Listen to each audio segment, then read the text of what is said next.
All right, next game up is Washington and the Chargers, and man, oh man, unfortunate. Let's talk about the big elephant in the room, the Washington football team. How unfortunate. Ryan Fitzpatrick gearing up. This was kind of his last ride to be the main guy, and he ends up going down in the game. Unfortunate. I want to say pretty early. Let's see when we had Taylor Heinicke officially taking over.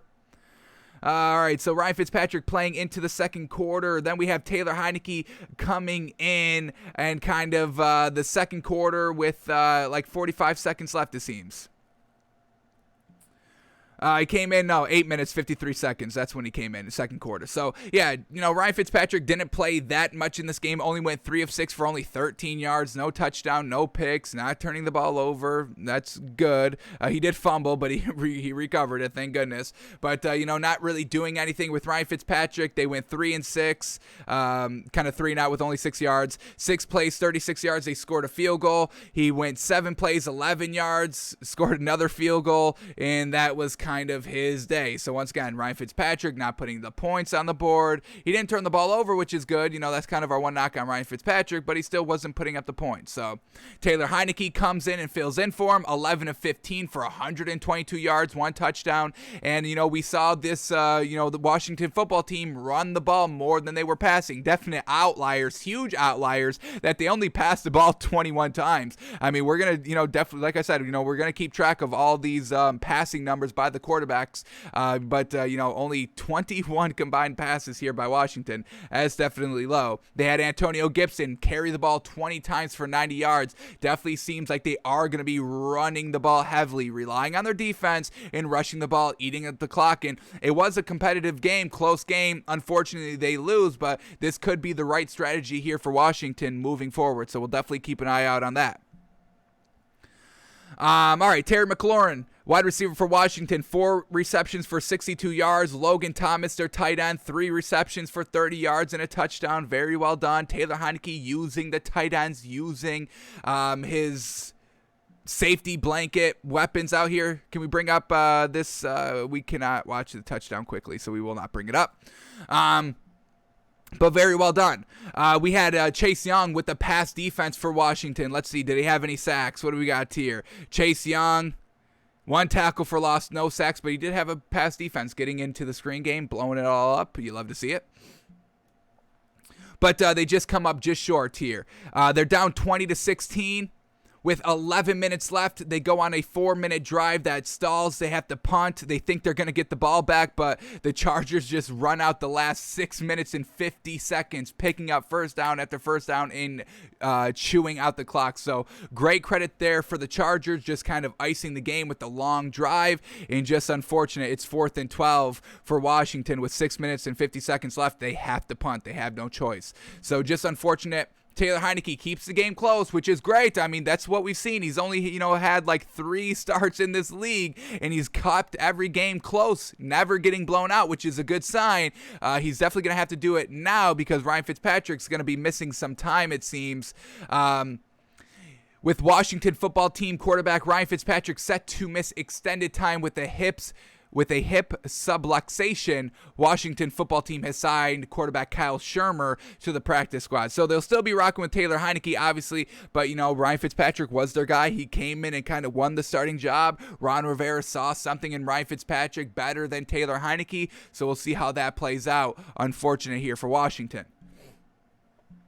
All right, then we have Justin Herbert, and he threw the ball. Let's start talking about the Chargers now. He launched the ball. He threw the ball 47 times. Sheesh. Let's quickly see. Was this the most he ever threw in a game? Let's quickly bring up his career stats from last season. 47 times. Like we said, everybody throwing the ball, and we're going to definitely check. We've got another quarterback that we're going to look at the same kind of thing with. They threw the ball so much that it could potentially be the most times they've ever thrown the ball in the NFL. So let's see what Justin Herbert was doing here. So here we go. Justin Herbert, 47 passes from yesterday.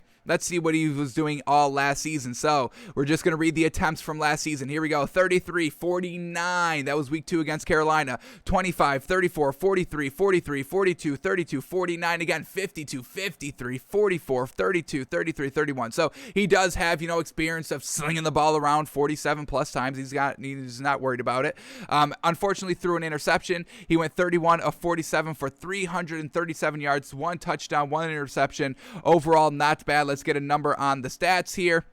31 completions divided by 47 attempts. We got 66% completion percentage. We'll definitely take that with the 337 yards, the 1 interception. Let's see where this came.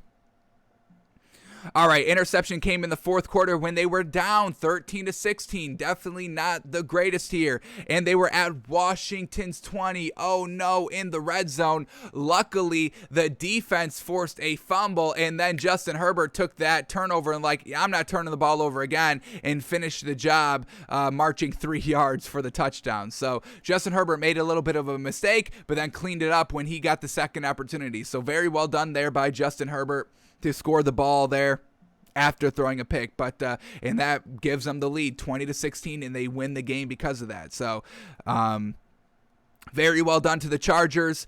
47 passes for Justin Herbert. Austin Eckler had 15 carries for 57 yards and a touchdown. Real solid there. And then their other running back, Larry Roundtree, the third, 8 carries for 27 yards. So real solid there. We know Austin Eckler is a real solid option. We believe in him. And, kind of a decent number 2 right there behind him. But they were focusing on the passing game. So well done with the Chargers for a 4-point win over Washington, and we'll see how they move on and if Taylor Heinicke can kind of impress and kind of be competitive still and maybe start winning some games because, Taylor Heinicke, it's good that you're competitive in games, but we do need to see you pull out some wins right here, and that's something that we haven't really seen him do.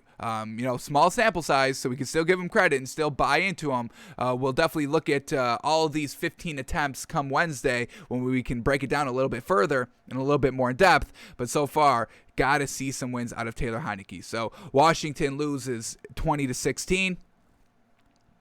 And then we have this little stat here. Justin Herbert was pressured on 6 of his 49 dropbacks against Washington. So that Chargers offensive line is kind of the real deal, especially when we know Washington. The best thing about the Washington football team is their defense, especially kind of up front with Chase Young and some good pass rushers up front, but this Chargers offensive line, Justin Herbert was only pressured on 6 of his 49 dropbacks. That's real gosh dang impressive. So watch out for this Chargers offensive line. They can protect Justin Herbert no problem, and when you protect Justin Herbert no problem, he'll put up 337 yards, and that we can definitely get behind big time.